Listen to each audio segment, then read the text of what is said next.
Like when I first got my job, I just learned the difference between a credit and a debit card. Like I didn't know the difference, and I was like, what's the difference? Like, and I just wish that that's something that they would teach you earlier. I got a W-2 in the mail, and I was like, Mom, I don't know how to fill this out. So I think that's definitely a worry.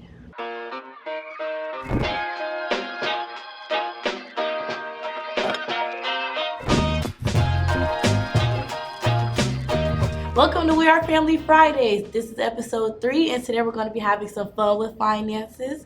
I'm Dawn Marie, and I'm here with Little Miss. I'm Naya. I'm Dominic with Chase Bank.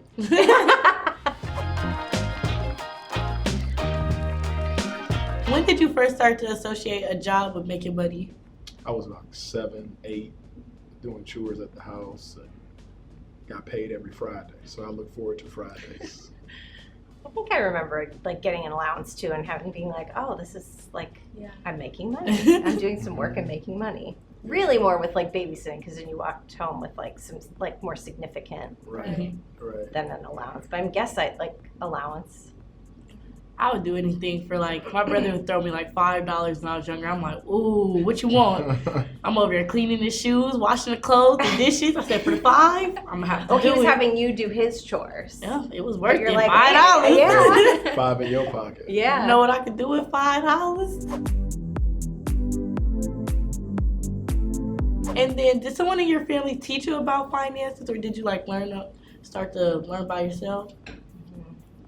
I think for me, like my parents did, my Yeah. mom and dad. My dad was really into like finances and saving, and they were big savers. So I watched them and learned from that. So, single parent household, my mom's great, but we didn't talk a lot about finance, and I learned that later in life. My family had a system called like a save, a spend, and a give. So like every Friday when I got my allowance, I would allocate the money towards those different envelopes, and that's how I learned. And when did you first hear about the words financial health, and what does that mean to you?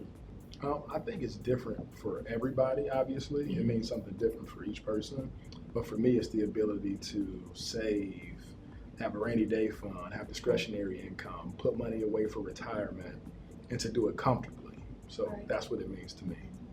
I don't think I'd ever really heard the term financial health until I was like much older, but like thinking about that concept of saving and not spending beyond your means, like that's what my family talked a lot, like don't spend more than you're able to, and thinking about saving, and you save for a rainy day, and every day is not a rainy day, right? Like that, how do you, but I didn't realize it was called like financial health, but the concept of that and like a full wraparound to think about future planning and spending and what you do now can really make a difference down the road in that whole health picture, much like taking care of your own health. So I never really heard that term before, but it totally makes sense.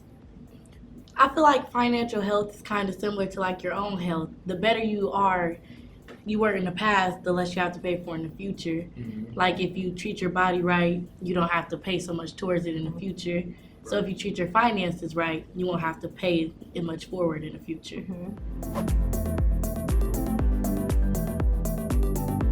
Did your family ever discuss family finances with you? And if they did, like, what does that mean to you?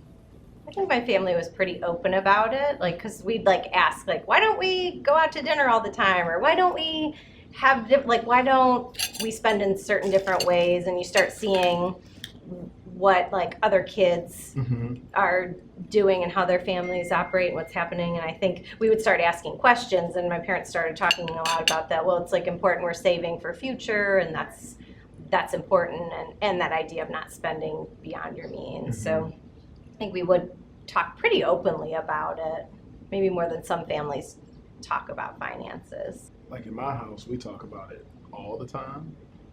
And I think, working for a company like JP Morgan Chase, I constantly get questions about finances every day, right? From friends, colleagues, family members, it really doesn't matter. So it's constantly talked about. And when I was younger, I would say as I got to be older in high school, I started to ask more questions around finance. And that's when my focus on it really started.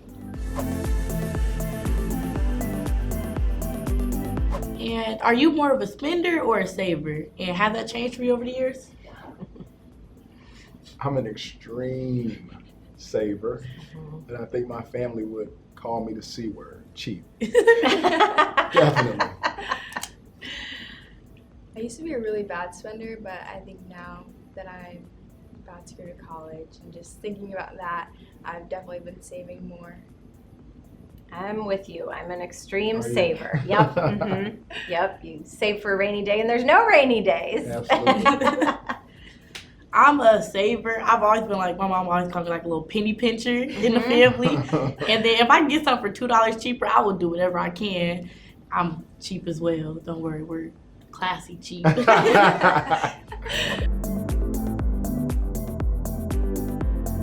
How does your family like encourage you to save? You know, family contributes to, like on birthdays for my kids, they get money for college accounts and Right. Oh, I like to that. put money away for school. So Yeah. I would say that's encouraging because they're pouring into my kids to have money for college when that time comes. Right. Yeah, I think I would say like growing up, we saw like getting paychecks when you start getting money. Like, oh, would you think about like putting that away and putting it into an account and just slowly building up, and like that idea of like, oh, my account can earn interest and I can put my money in an account and just earn money on it. And then same thing, like our family, we always say like we have so much stuff and we don't need toys and we'd rather Right. have experiences or like something to help the kids in the future. And so setting up those savings accounts for whatever the future might hold, and, Right. and having people contribute to that, right? So that's kind of, I'm feeling that. I save, but right now I think I'm applying to a lot of scholarships so that way that savings can go towards a house or go towards an apartment. Yes. And yeah, I think that's really important. That's awesome. Yeah. Where do you think the ideal place to talk about finances is for you? Honestly, I really wish that like school offered more financial literacy classes because I think the younger you start, like the more good habits that you'll create when you become an adult. But like I just like when I first got my job, I just learned the difference between a credit and a debit card. Like I didn't know the difference, and I was like, what's the difference? Like, Yeah. and I just wish that that's something that they would teach you earlier. I got a W-2 in the mail, and I was like, Mom, I don't know how to fill this out. Like, Yeah. so I think that's definitely a worry. I would say home, work, school, it should be talked about everywhere. I think more focus needs to be around it, especially in schools like you just stated. You said at the beginning, like, sometimes people don't want to talk about it or it makes you uncomfortable. I think if we talk about it in more places and show people it's okay, like here's how I've learned, or here's where, like, even like thinking about it home and like kids being young. I think you guys were sharing like Chase now has this, it's going to be introducing something for kids and learning, and like just that idea of like it's never too young to start that and do that, and then pull it into school and how we talk about things and being open. I think like we're pretty open, getting families connected to resources, and it's not anything to be embarrassed about or like where do you learn about it? Because you have to start somewhere. Right, exactly, exactly. I like that. Detail.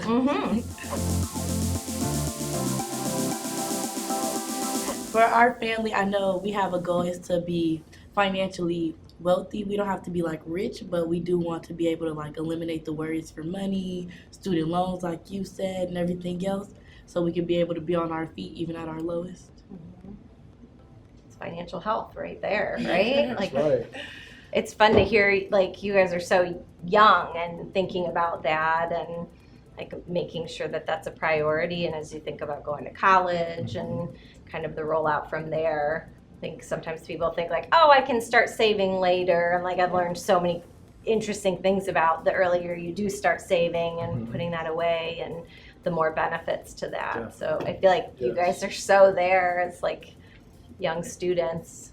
That's another It's thing. great like, to see. with COVID, I think that having that savings account when everybody was unfortunately not able to work was really helpful. Yeah.